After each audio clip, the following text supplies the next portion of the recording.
Sorry that we didn't start earlier. And welcome to this next webinar of the Global Plant Council in collaboration with the International Safe Cassava Network. Today we have Carlos Iglesias and Hernán Ceballos with us. And I want to introduce Carlos Iglesias as the moderator for this session.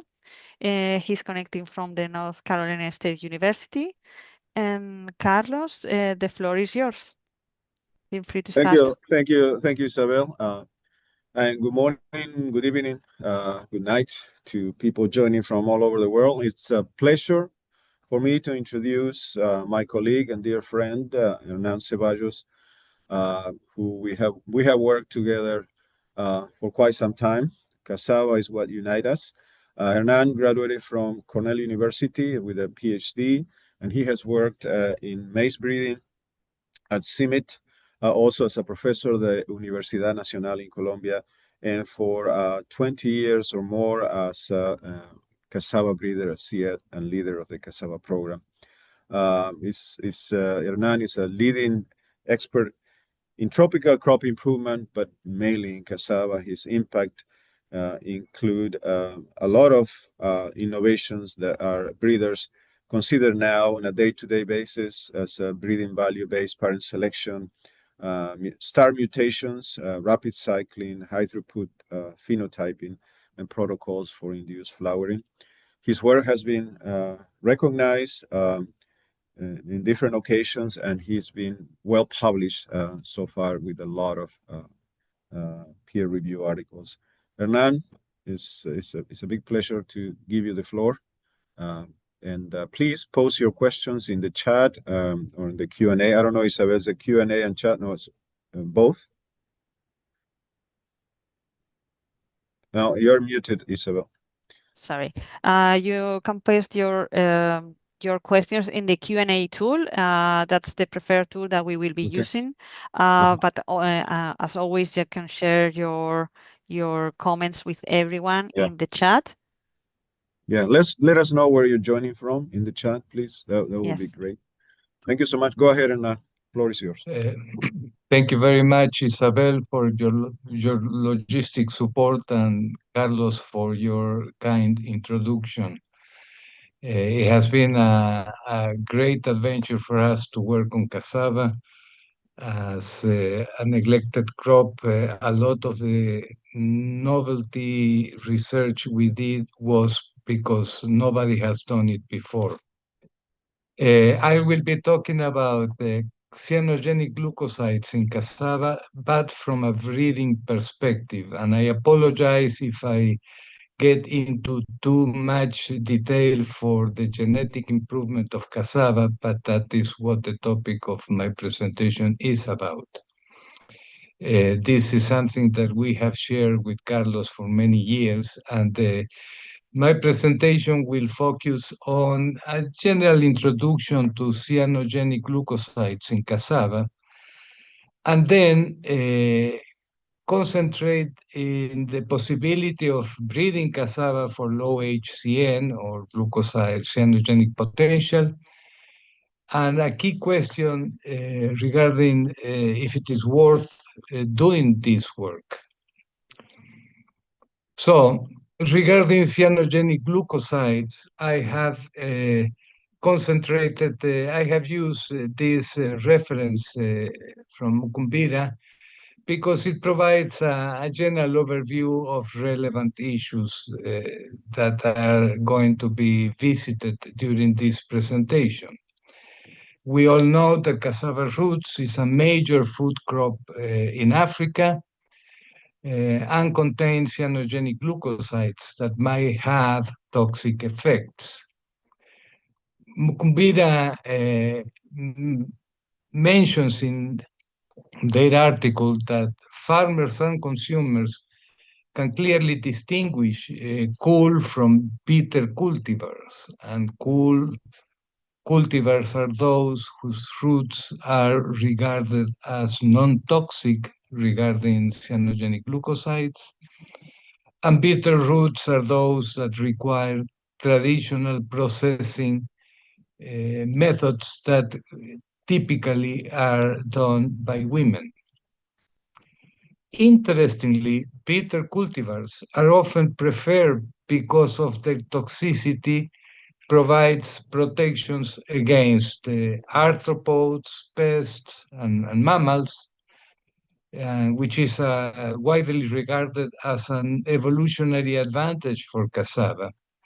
But it also it prevents theft, which is a serious threat for the food security of the families in Malawi, where this study was conducted.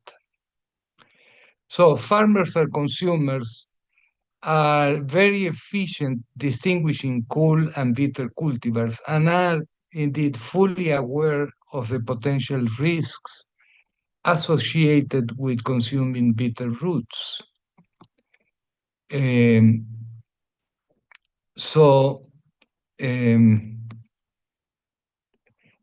Cyanogenic cassava is actually not a priority for many African farmers, such as in Malawi, for the reasons that I will be describing in this presentation.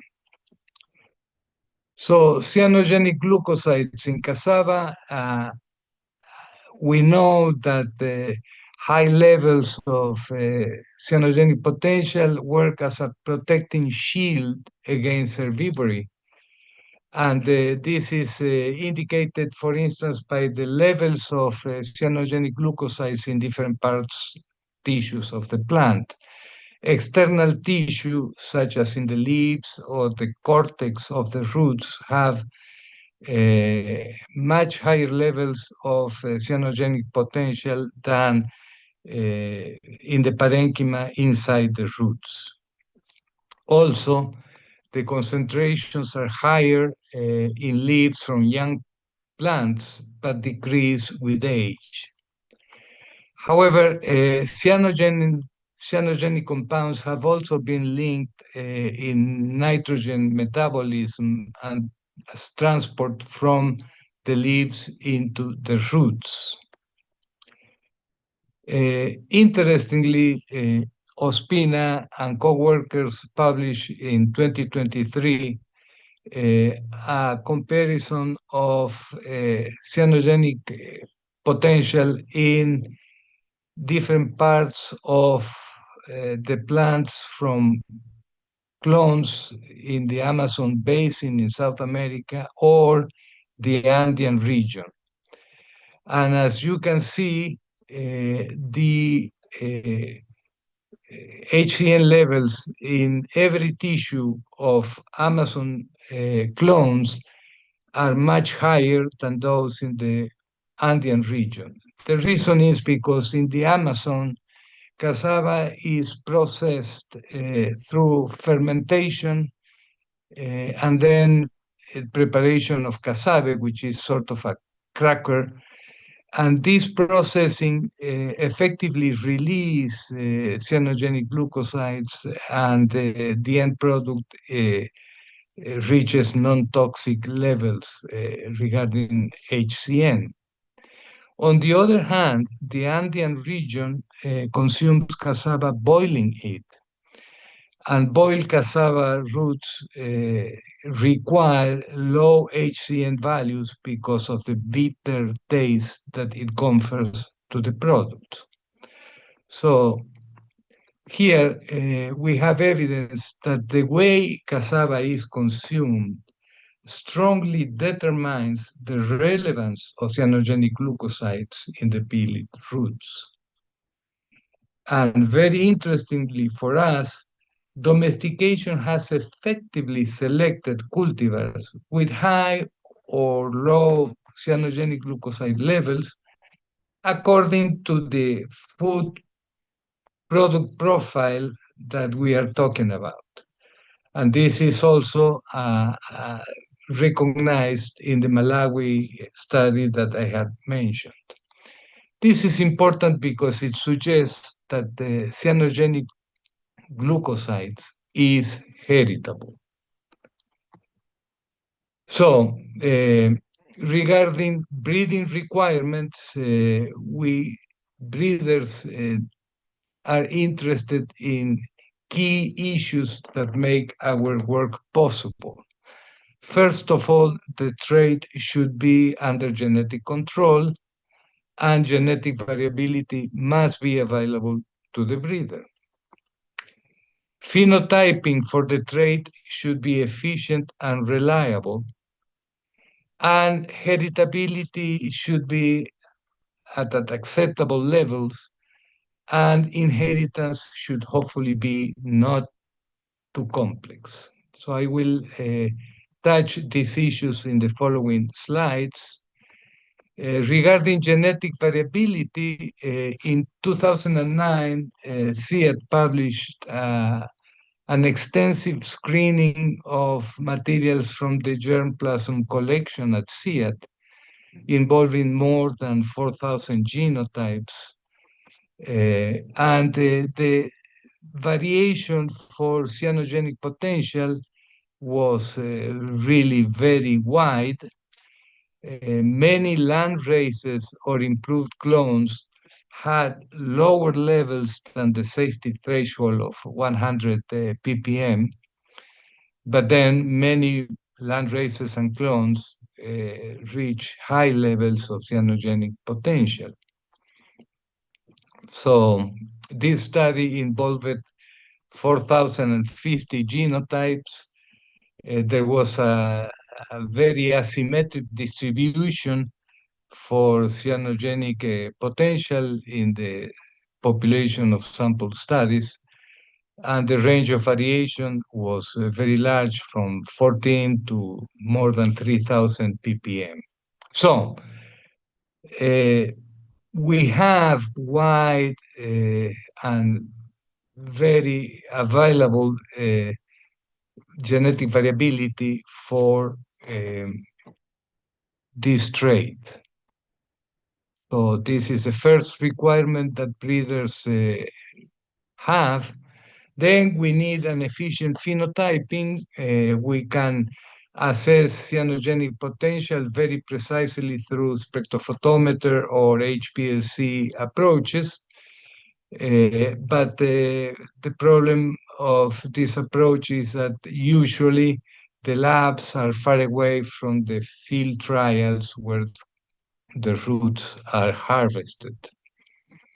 When we were far away from the lab, then we used the more widely distributed method developed or reported by Bradbury and Egan in 1992 using the picrate salts. However, this method is time-consuming, cumbersome, and ironically, in Colombia, it became very difficult to implement it because the military uses of picrate salts, which make it difficult to access it. More recently, we have been involved in developing and perfecting phenotyping based on near-infrared spectroscopy. And this is something that I will describe further in this presentation. There are other methods that are available, but we have not used them at CIAT. The near-infrared, the NIRS approach has proven to be very efficient for many traits. This is an article published and conducted in Thailand, and shows the predictions for different traits in the leaves on the top plots, roots in the middle plots, and also in the bottom plots. So NIRS can be very effective predicting, for instance, root dry matter, but is not as precise when predicting cyanogenic potential. So the current status of the use of NIRS for predicting cyanogenic potential relies on a sort of a binary distinction between high and low cyanogenic potential with an acceptable level of accuracy. I do not present information of research going on at CIAT, but we have now thousands of samples screened for HCN and also with NIRS. And we are reaching basically the same conclusion as in this report. Of course, an important approach in the recent years is the development of molecular markers that facilitate selection for low or high HCN.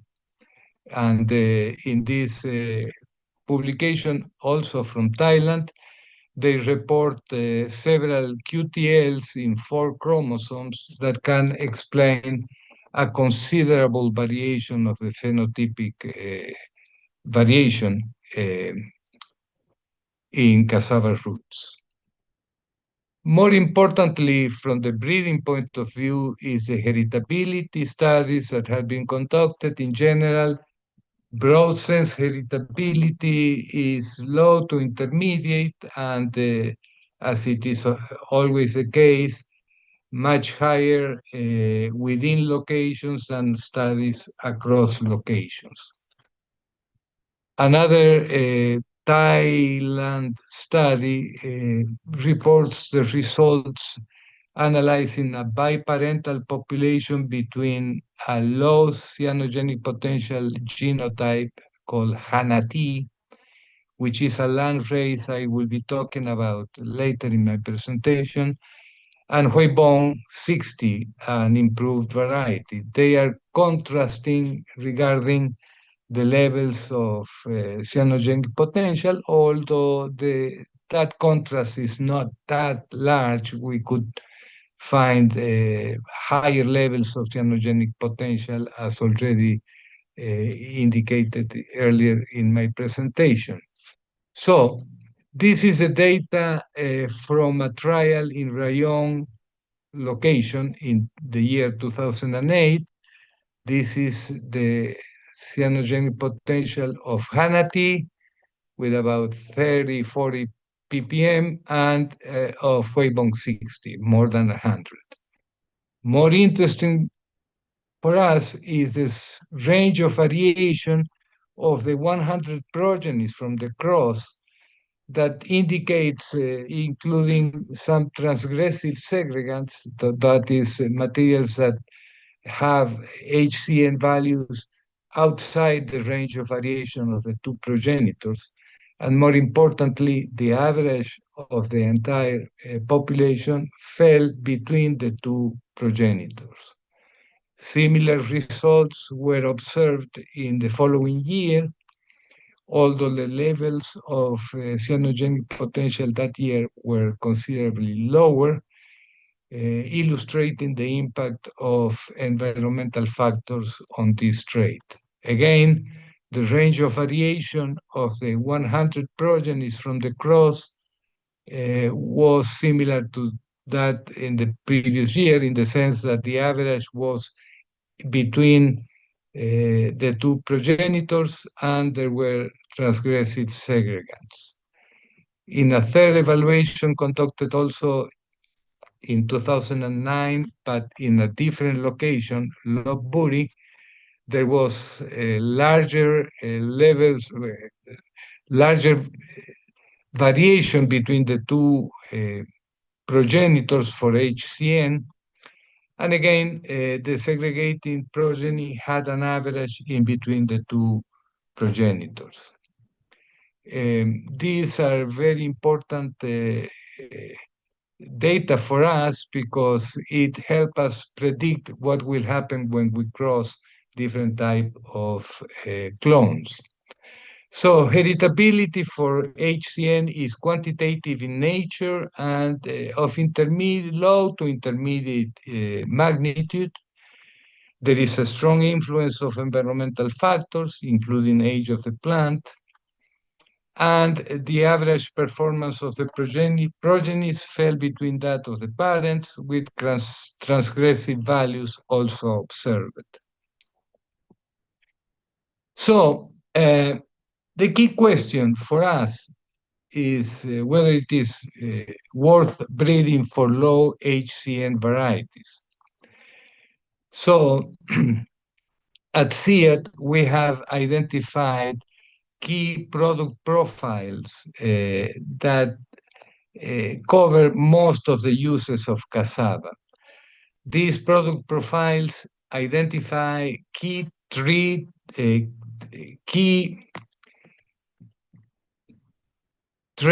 targets that the varieties we develop need to have.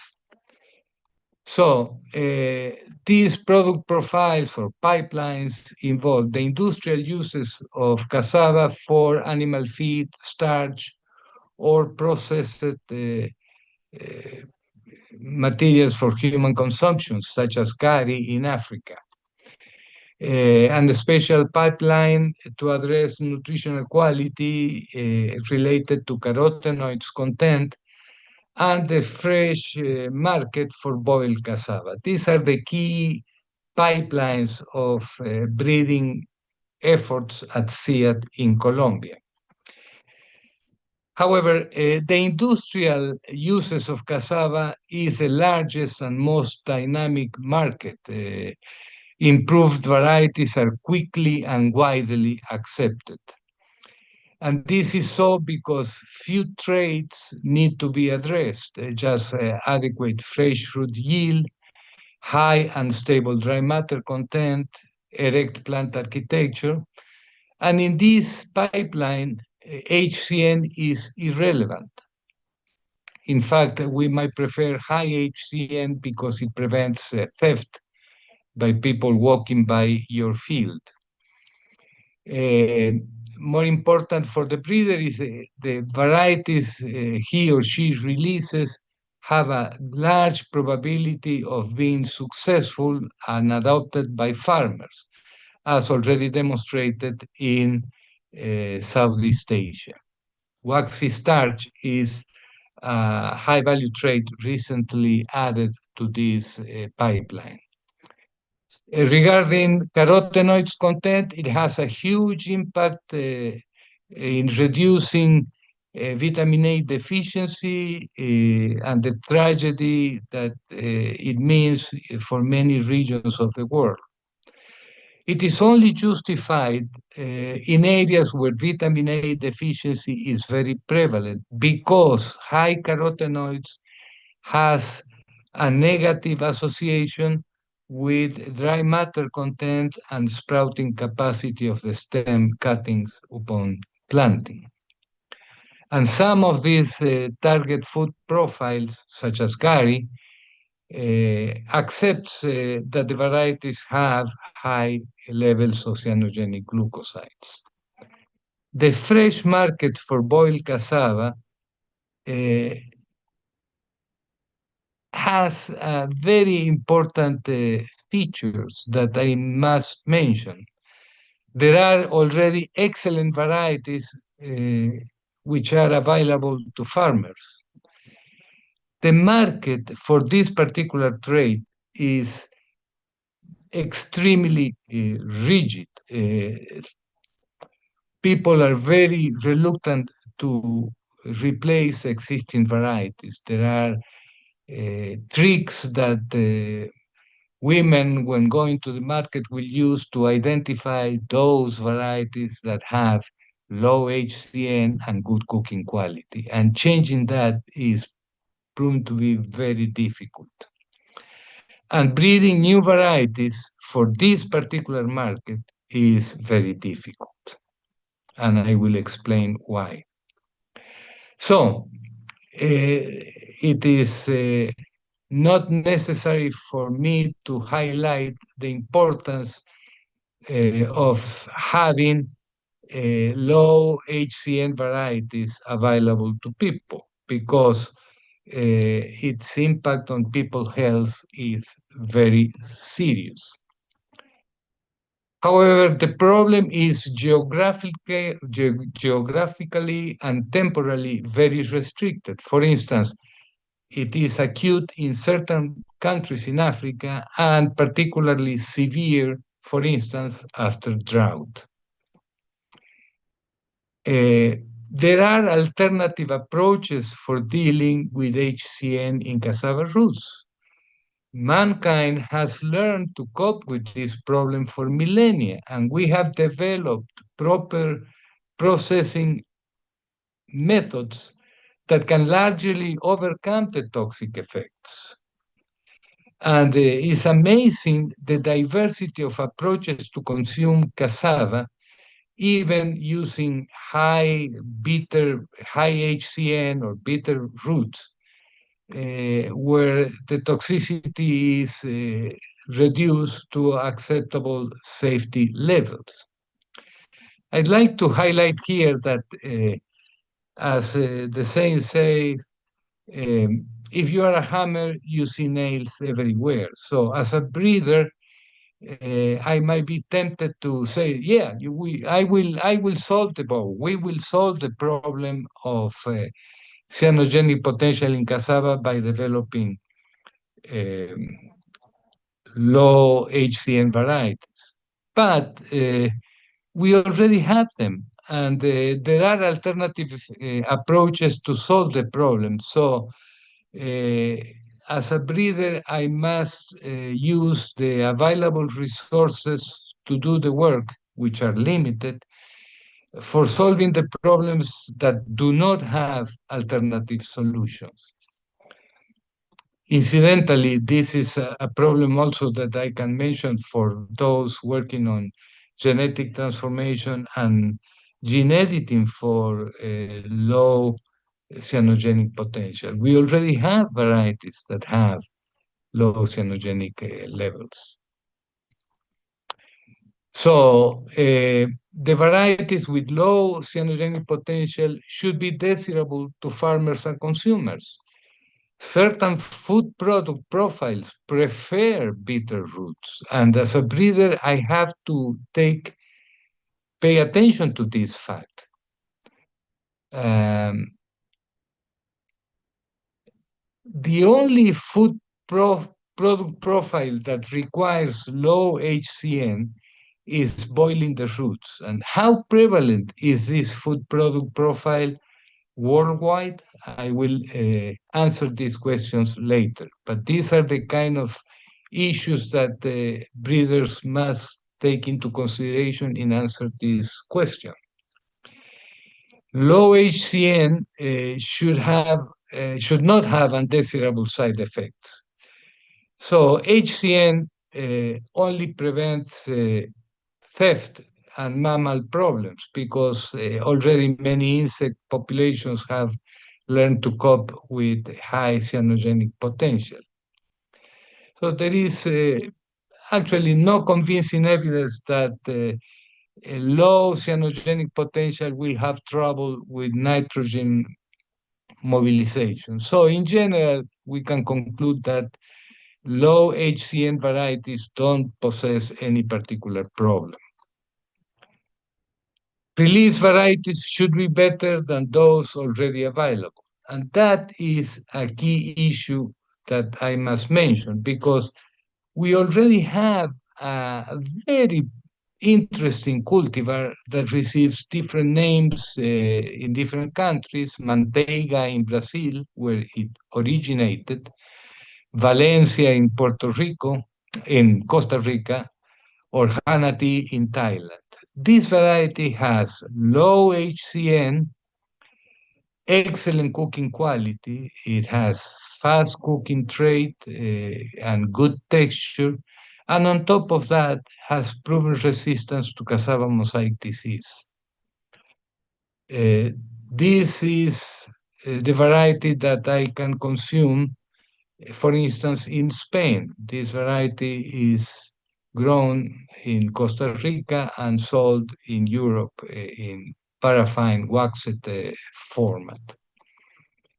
Interestingly, this variety has been identified with different names in the germplasm collection at SIAT that has more than 5,000 cassava accessions. These are the different names that the same variety has in the accession. The collection of these materials took place in the late 60s, early 70s, and unavoidably, because of the system used to collect them, there were duplications, which only now, with the use of molecular markers, we can identify. So this variety is widely distributed worldwide because of its excellent quality for the boiling root food product profile. Incidentally, this is Hanati also, the one I mentioned early on in the study of biparental crosses. So we already have a product that is very difficult to improve. The cost of breeding for low HCN varieties should be reasonable.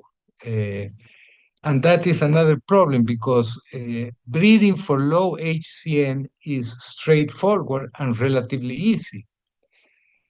But low HCN for the boiling root food product profile, in addition to low levels of cyanogenic potential, require other very important traits like fast cooking.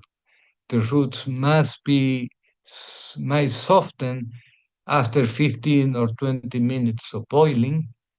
It should have good texture upon boiling, and in the case of Africa, resistance to CMD and eventually cassava brown streak disease.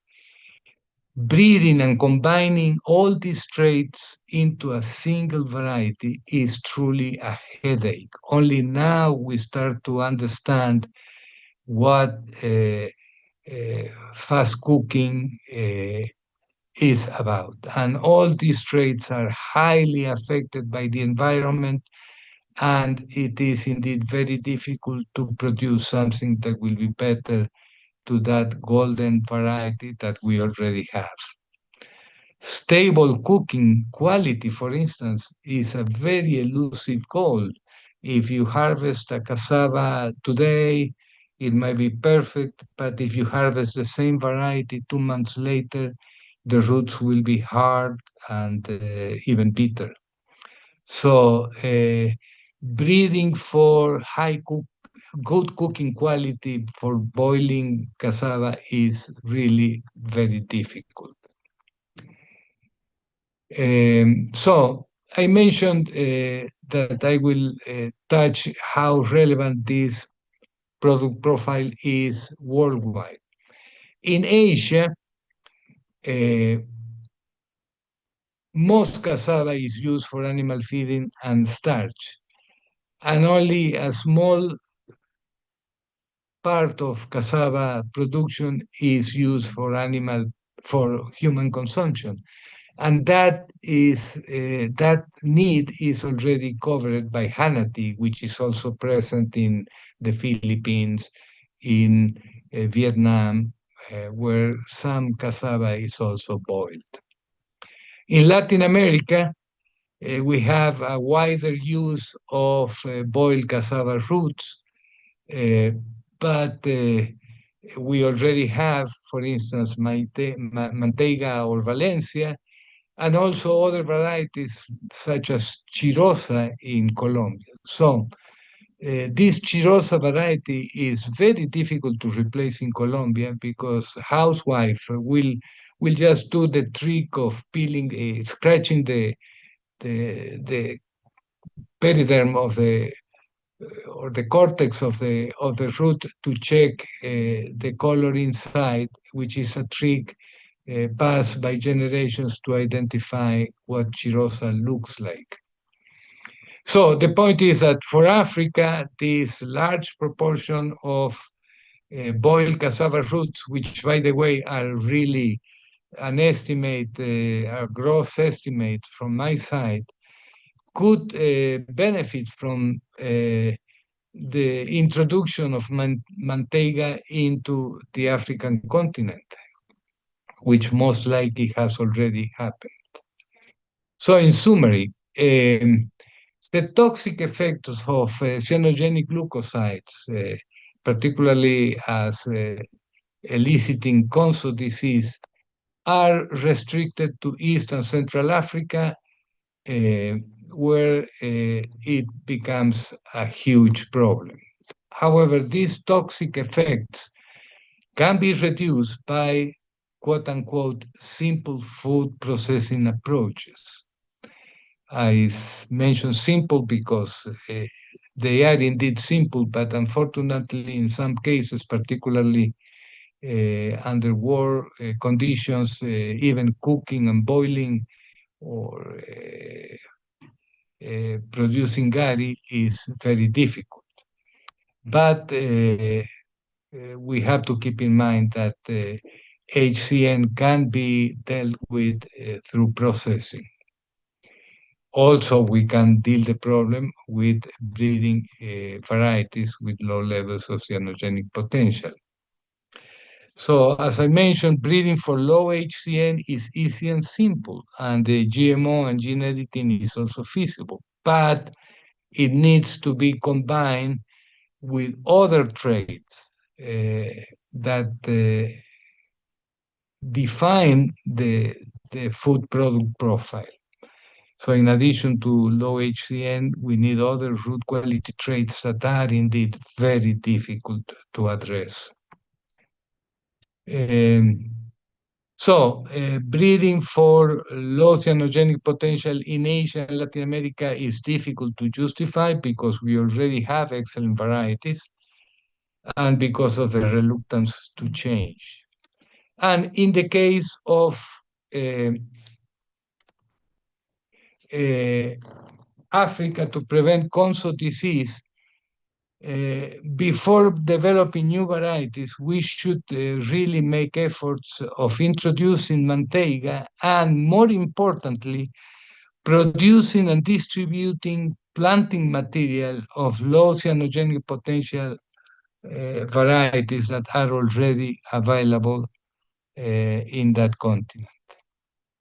And with that, I finish my presentation, thanking for your attention. Thank you so much, Hernan. Very well done. And please post your questions in the Q&A. We already have a question from Claire Hershey. Do you know the status of the gene-edited varieties developed by UC Berkeley a few years ago? Had they been shared with CIAR and IITA? How do we know that there are not many high HCN types that will be excellent fresh consumption types if HCN is removed by gene editing? Apart from commercial importance, as cyanogenic lines could answer many questions about specific roles of cyanogens in cassava, which is not fully clarified, right? So, question about gene editing, is that material available? Has it been used to test some hypotheses? For example, I have the question about what is the role of HCN in the quality of gari, for example? And the way to basically discern that is to take these gene editing materials and have the non-HCN versus the high HCN and produce gari and see if people differentiate it, okay? Appreciate your answer. I agree with your suggestion, Carlos. I am not aware of what is the status of gene-edited materials conducted at Berkeley. Unfortunately, these efforts are focused on demonstrating that gene editing can be used to reduce cyanogenic potential in a given clone. And that is probably already demonstrated. The point is that you have to do the gene editing for a variety that is already covered, that has met all the other requirements for the boiled food product profile. So you should gene edit a variety that has fast cooking, good texture, adequate color of the fruit, adequate performance regarding resistance or tolerance to pests and diseases, erect plant architectures, except that the variety doesn't have HCN at the desired level. And these varieties are often difficult to respond to the tissue culture protocols required by the gene editing material. So I guess this is what I can say regarding this issue. Yeah, I think Jessica Lyons is part of this network and probably be a good source of updated information for this. We have a couple more questions. One from Just go ahead. one thing, Hernan, do you think you can take the PowerPoint, Yeah, stop sharing the stop sharing. PowerPoint? Okay. Another question from Jun Hu. What are genes or transcription factors that you have manipulated in this species?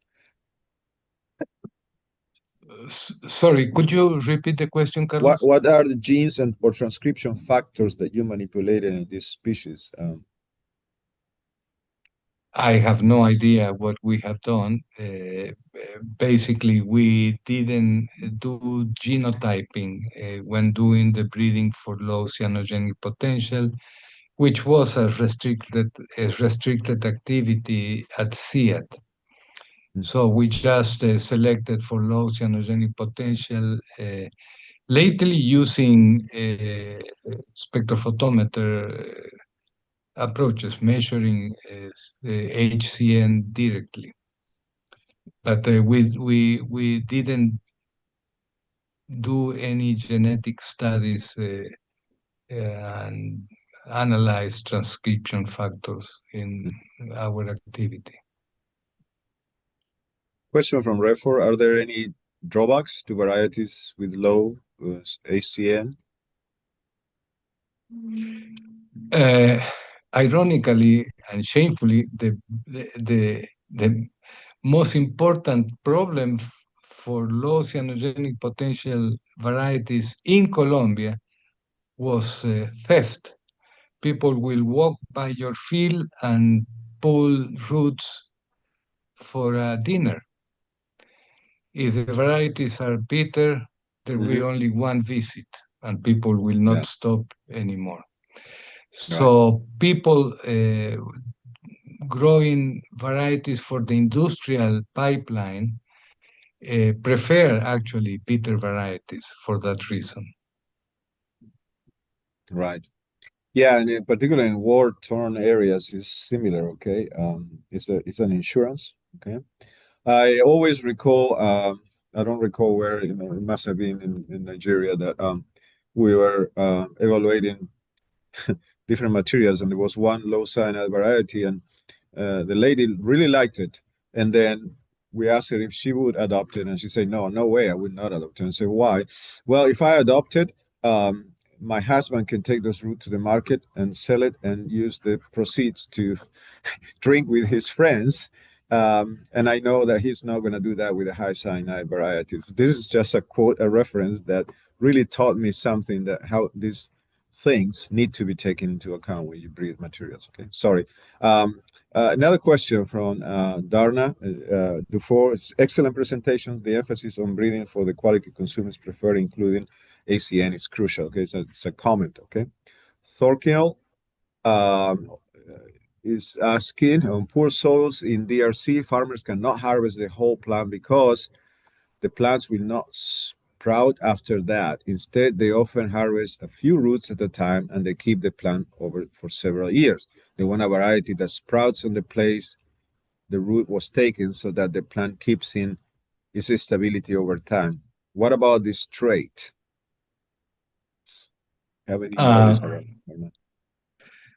this is a very interesting question, and I will answer it using the information we have. We do not do this kind of periodical visit to the plant, collecting few roots now, few roots later. But what we have done is try to develop a system similar to that used in southern Brazil, where half of the plot is harvested before winter time, and half of the plot is harvested when the plants are 16, 18 months old after the winter time. So that has a very interesting advantage for the starch sector, because currently in Colombia, starch factories have roots available from, say, February through May, and the rest of the year, the facilities remain idle. So we wanted to keep the materials for 16 months. Um, Typically, the rains in Colombia arrive in May, June. So the idea was to harvest before the arrival of the rains, and then 2 or 3 months after the rains have arrived. And this is because immediately after the rains reinitiate, there will be sprouting of the plant to reinitiate the growth, as mentioned by this uh, person. And in the process, root dry matter content drops. To our surprise, the prevailing variety at that time in Colombia was Rayon 60, or Type 8, as known in Colombia. And this variety does not recover dry matter content after it falls upon the arrival of the rains. That is something that doesn't happen with the Brazilian variety. So we learned the hard way that the recovery of dry matter content is under genetic control. Some varieties do not go back to the standard maximum levels of dry matter content. Some varieties do recover. And this is indeed a very difficult trait to deal with. These roots, after 18 months, 16 months in the field, will be different from the cooking quality compared to the roots from the same plant when harvested at 6 months after planting. I'm going to combine a couple of questions that relate to the fact that ACN levels, or cyanogenic potential levels, are really plastic in response to stress conditions. What would be a strategy that you will implement to make sure that you have stable, low cyanide levels and they are not affected by drought, salinity, or other conditions? Mm. This is what makes breeding for low cyanogenic potential a challenging task, because it is very difficult to deal with G by E, genotype by environment interactions, and eventually you might find varieties that are always below the threshold level. But finding these varieties cost money. And we already have them. Hanati Manteiga is a variety that will always be low in cyanogenic potential. So the way to deal with this problem is conducting studies for several years in many different locations, measure HCN at different ages of the same plants collected at different times, and eventually you will find this variety, but that implies high cost for breeding. We have a lot of questions. I don't know, Isabel, if it is possible later on to relay them to Hernan for him to answer them. Yeah, Sure, it's that's going to be a challenge in the next 8 minutes, okay? But Matt Bramble is asking if you have seen any issues from the growing of relatively high cyanogenic varieties in Latin America, any health issues like in the Amazonian region, for example? Not that we are aware of. Typically, the problems, if there are problems, will take place in far away areas. I have to say that there has been reports of cyanogenic problems in Venezuela,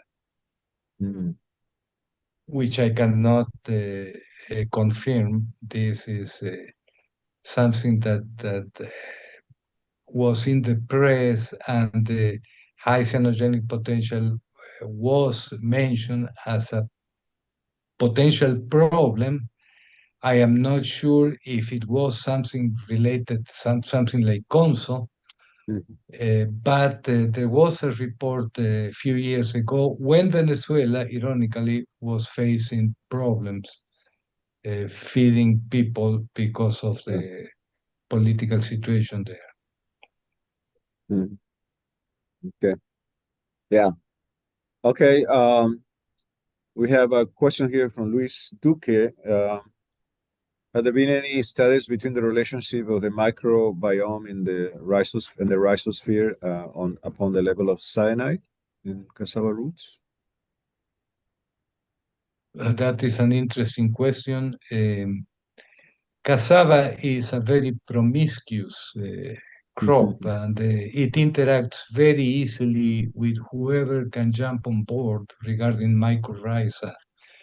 And that is one of the reasons why cassava is so resilient to low fertility soils. But as far as I know, there are no studies linking HCN to mycorrhiza, which are the most relevant microorganisms in the soil.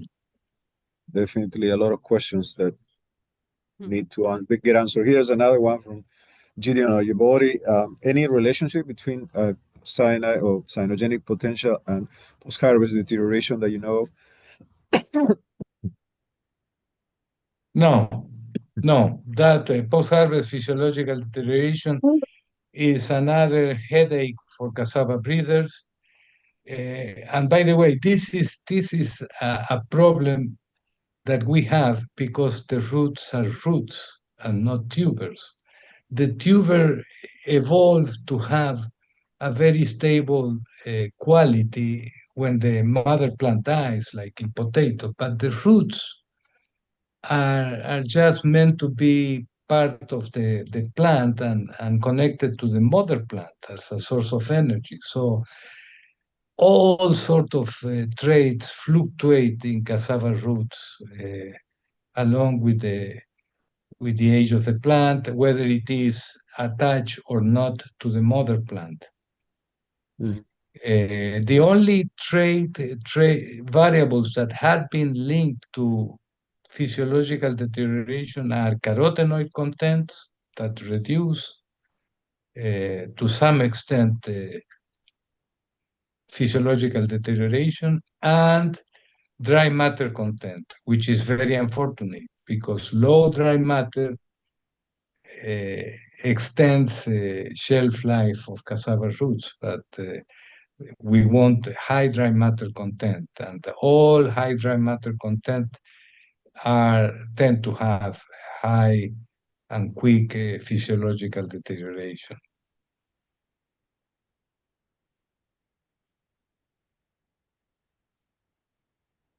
I cannot hear. Sorry. A comment by Claire saying that based on the analysis of genotyping data that he has done, he would be somehow cautious about concluding that there are as many duplicates of Manteiga around the world as you've indicated, but that might be a topic for later discussion, okay? Also responded to Hussein Abdullah if there are any advanced methodologies like biotechnological techniques to enhance or hopefully to reduce cyanogenic compounds. He referred to the genetically modified cassava produced by UC Berkeley. That I don't know what level of cyanides that genetically modified cassava has. Is that zero cyanogenic potential, Hernan? That I don't know, but I know that from a long time, people in Denmark also have worked back then on genetic transformation for acyanogenic cassava, then Danforth Center in the US. But the point is that these varieties have never sought to be released because of the regulatory problems. So in the a good study tools, isn't it? I think Jessica Lyons has shared the link to the publication Okay. in the chat. Oh, Jessica. Good. That's good. Great. Thank you, Jessica. I didn't see you in the audience. Great. Finally, the final question, very quick. Is there any relationship between cyanogenic potential and yield? That's the famous question. There is always a personal view on this. I don't see any reason or there is a relationship because if you include low cyanogenic potential, you exclude a lot of materials that have high yielding potential. So, but that is because how many traits you had to have into consideration in your selection index. And obviously, but from the physiological point of view, I don't see any relationship between cyanogenic potential and yield potential. Okay. The tolerance to insects is already answered because you have many high bitter varieties that have disease and pest susceptibility. So, yeah. All right. Isabel, I get the floor back to you. Thank you so much for the audience. Thank you, Hernan, for an excellent and clear, very nice presentation. Isabel, the floor is back to you. Thank you, Carlos. Thank you, Hernan, for being here today and being able to deliver this webinar today. And it's great to continue collaborating with International Safe Cassava Network. During the next year, we have to find dates and topics to share, but I think that would be no issue. And meanwhile, I want to remember the audience that we have another webinar planned for January that I'm going to paste here the information in the chat box on plant synthetic biology in collaboration with the Plant Journal. And that's all from my side. Thank you, everyone, for attending this webinar and staying until the very end for the Q&A session. And see you soon. Isabel, I want to add one thing. Yes, I think this is a good forum to ask people for volunteers or suggestions for future webinars related to cassava safety. I usually do that with my seminars, and it usually yields a good stream of suggestions of potential speakers. Okay, sorry. Hernan, any last wisdom? I join you. There are pending issues that food technologies can answer, like Dominique Dufour, related to the challenges of breeding different for breeding food product profiles that only now we are starting to address. So there will be plenty of potential speakers related to this topic. And thank you very much for the invitation to make this webinar. Thank you. Thank you both. Bye Bye bye, bye. everyone. I will Bye. send you the link to the YouTube recording soon during this week or the first days of the next one. Thank you, Isabel, for your help. Bye bye. Bye bye.